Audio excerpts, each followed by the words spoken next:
এবার আমি বিনয়ের সাথে অনুরোধ করব, আরেক মজলুম বারবার জেল জরিমানার মুখোমুখি হয়েছেন, বিশিষ্ট আলেমে দ্বীন, বাংলাদেশ খেলাফত মজলিসের সম্মানিত আমির আল্লামা মামুনুল হক, তিনি এখানে এসে আমাদের সকলকে সাথে নিয়ে আল্লাহর দরবারে হাত তুলবেন, মুনাজাত করবেন। সুবহানাল্লাহি ওয়া বিহামদিহি সুবহানাল্লাহিল আযীম। আল্লাহুম্মা সাল্লি আলা মুহাম্মাদিন ওয়া আলা আলি মুহাম্মাদ কামা সাল্লাইতা আলা ইব্রাহিম ওয়া আলা আলি ইব্রাহিম ইন্নাকা হামিদুম মাজিদ। ইয়া হাইয়্যু ইয়া কাইয়্যুম বিরহমাতিকা নাস্তাগীথ আসলিহ লানা শানানা কুল্লাহ ওয়া লা তাকিলনা ইলা আনফুসিনা তারফাতা আইন। اللهم إنا نسألك فعل الخيرات وترك المنكرات وحب المساكين وأن تغفر لنا وترحمنا أجمعين إله العالمين رب العالمين। রোজা রেখে ইফতারের পূর্ব মুহূর্তে আমরা আপনার দরবারে হাত উত্তোলন করেছি। আল্লাহ, আপনি আমাদেরকে কবুল করুন। আল্লাহ, এখানে আমাদের দেশের গুরুত্বপূর্ণ সকল ব্যক্তিবর্গ উপস্থিত রয়েছেন। আল্লাহ, আমরা সকলে সম্মিলিতভাবে আমাদের অতীতের যাবতীয় অন্যায়, ভুল ত্রুটি, সকল অপরাধের জন্য আপনার কাছে ক্ষমা প্রার্থনা করছি। আমাদেরকে আপনি ক্ষমা করে দিন।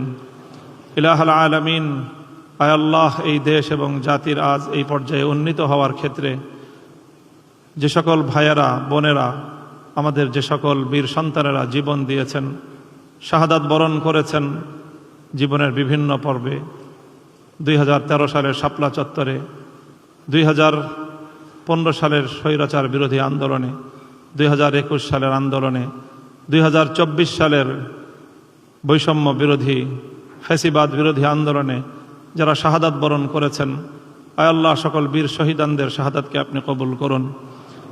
বিগত স্বৈরাচারী আমলে বিশেষ করে কারাগারে নির্মমভাবে নির্যাতনের শিকার হয়ে অন্যায় বিচার বহির্ভূত বিচারিক হত্যাকাণ্ডের যারা শিকার হয়েছেন, আয় আল্লাহ, আমাদের সেই সকল শহীদ নেতৃবৃন্দের শাহাদাতকে আপনি কবুল করেন।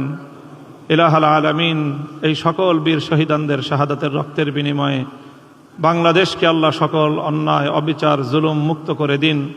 চিরদিনের জন্য এই দেশকে বিশ্ব দরবারে মাথা উঁচু করা জাতি হিসেবে আমাদেরকে কবুল করেন।